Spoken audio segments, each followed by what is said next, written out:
को आप बुलाएंगे तो फिर किसी और को मदद नहीं मिलेगी या समय लगेगा। तो इस बात को आपके जो अधिकार के साथ साथ कर्तव्य को आपको समझना होगा। इसके अतिरिक्त हम लोग लगातार सुरक्षा व्यवस्था को बेहतर करने के लिए प्रयास कर रहे हैं। आपने अनुभव किया होगा कि 5-7 साल 10 साल 15 साल पहले थानों में गाड़ियों की संख्या कम दिखती होगी। आप लोगों ने देखा होगा पुरानी जीप वगैरह रहती थी, लेकिन आज की स्थिति में स्थिति बहुत बेहतर हुई है। पिछले 5 वर्षों में ये लगभग सुनिश्चित हो गया है कि हर थाना हर ओपी में कम से कम 2 गाड़ी हो। माननीय मुख्यमंत्री जी ने इस पर विशेष बल दिया है और इस वित्तीय वर्ष में भी गाड़ियाँ ली जा रही हैं ताकि आम जनता को जो हम लोग रिस्पॉन्ड कर पाते हैं वो कम से कम समय में हो। और इसके अतिरिक्त जो चरित्र सत्यापन होता है वो भी ऑनलाइन हो गया है। बीच में कभी कभार जो कंप्यूटर के सिस्टम में कई समस्या हो जा रही थी, समय लग रहा था, लेकिन फिर से वो स्थिति ठीक ठाक हो गई है। पुलिस वेरिफिकेशन में टाइमली हम लोग उसको करा देते हैं। कभी कभार जो समस्याएं होती हैं वो अगर हमारे कार्यालय में वहाँ पर सेल बना हुआ है चरित्र सत्यापन, तो वहाँ के प्रभारी को जाके आप कहेंगे तो समस्या दूर होगी। अगर तब भी समस्या दूर नहीं होती है तो डीएसपी हेडक्वार्टर वहाँ बैठते हैं, वहाँ जाके अपनी बात रख सकते हैं। वहाँ भी समस्या अगर नहीं होती है तो समस्या तो हमारे पास आप सॉल्व करने के लिए आ सकते हैं। प्रति सप्ताह हम लोग शुक्रवार को बैठते हैं और जो भी समस्याएं जनता की होती है उस पर हम लोग बात करते हैं और त्वरित कार्रवाई के लिए संबंधित अधिकारी को निर्देशित करते हैं। इसके अतिरिक्त सड़क सुरक्षा के संबंध में 2 बातें मैं कहना चाहूँगा कि सड़क सुरक्षा के संबंध में एक तरह से बृहद योजना है सरकार की और इसमें सुरक्षा को लेकर हम लोग लगातार जागरूकता अभियान चलाते हैं। हेलमेट जो पहनाने के लिए और बाकी चीज़ों के लिए हम लोग फाइन भी करते हैं, लेकिन फाइन अल्टीमेटली ये उपाय नहीं है। इसमें जनता को खुद समझना पड़ेगा कि अगर आप अपने साथ अपने बच्चे को विद्यालय छोड़ने जा रहे हैं तो केवल आपके हेलमेट पहन लेने से सुरक्षा नहीं पूरा हो पाता है। हम आश्चर्य होता है कि आप अपने बच्चे को हेलमेट नहीं पहनाते हैं, ये तो कोई बात ही नहीं हुई है। भले ही आपका विद्यालय 400 या 500 मीटर की दूरी पर हो, लेकिन इसमें इसका कोई अर्थ ही समझ नहीं आता कि ऐसा क्यों करते हैं लोग कि आपने हेलमेट पहन लिया है और आपका जो पीछे 2 बच्चे बैठे हैं या बच्ची बैठी है उसको आप हेलमेट नहीं पहना रहे हैं। हेलमेट का मूल्य क्या 1000-1500 रुपये का हेलमेट आता है, इसको पहनने में कोई बड़ी बात तो नहीं है। और बाकी हम लोग चालान करते हैं, लेकिन चालान एक सीमा तक उसका एक रहता है प्रभाव, बाकी आपको खुद ही समझना पड़ेगा। एक्सीडेंटल मामलों में मुआवजा का भी प्रावधान है जो हम लोग प्रोसेस करते हैं।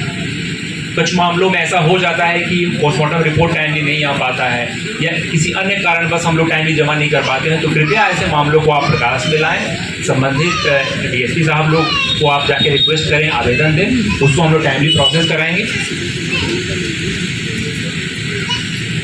परिवहन विभाग से सर ने बताया कि मुआवजा वो अंतिम जाता है, लेकिन पहले हम लोग का रिपोर्ट सही होना चाहिए। तो कई एक दफ़ा ऐसे कुछ एक मामले आए थे कि चार्जशीट नहीं जमा हो पाया था या उसकी प्रति नहीं जा पाई थी परिवहन विभाग में, तो डिले हो गया था।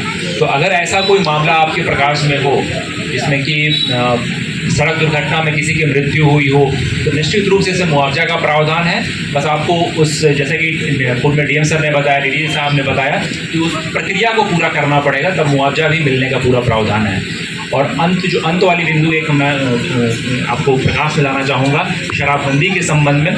शराबबंदी के संबंध में हम लोग दृढ़ संकल्प है कि उसमें कार्रवाई हो। तो इसमें एक तरह से सामुदायिक पुलिसिंग के माध्यम से आप लोगों के माध्यम से अनुरोध रहेगा कि जो भी सूचना आपके पास है वो आप अलग अलग माध्यम से हमको दे सकते हैं, स्थानीय स्तर पर देते हैं, मद्य निषेध के टोल फ्री नंबर आता है उस पर आप सूचना दे सकते हैं। और इस साल सैकड़ों लोग गिरफ्तारी हुई है, हम लोग सज़ा भी दिलवा रहे हैं और पूरी तरह से हम लोग दृढ़ संकल्प हैं कि शराबबंदी को इन्फोर्स कराया जाए और पूर्ण नशाबंदी की तरफ हम लोग बढ़ें। और भारी मात्रा में, चूँकि बॉर्डरिंग जिला है तो भारी मात्रा में गांजा और चरस भी हम लोग पकड़ रहे हैं। तो ये नशा से बच्चे हमारे दूर रहें, हमारे और आपके बच्चे दूर रहें।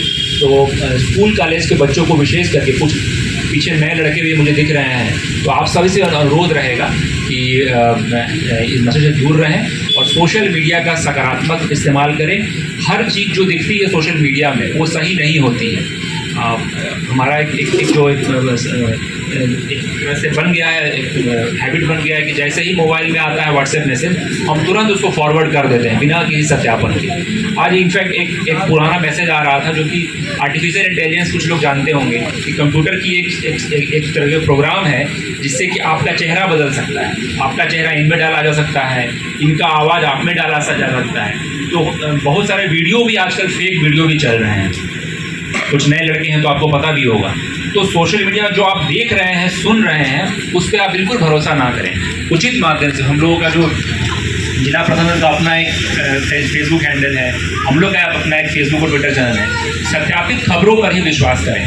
अगर आपको किसी प्रकार की भ्रामक खबर मिलती है कि फलाना गांव में झगड़ा हो गया है, फलाना जगह जाम लगा हुआ है, तो आप ऐसे खबर को आप अपने फेसबुक के माध्यम से जिला पुलिस को टैग कर दें कि यहाँ पर ये सूचना हो, कृपया सत्यापन करके बताएं।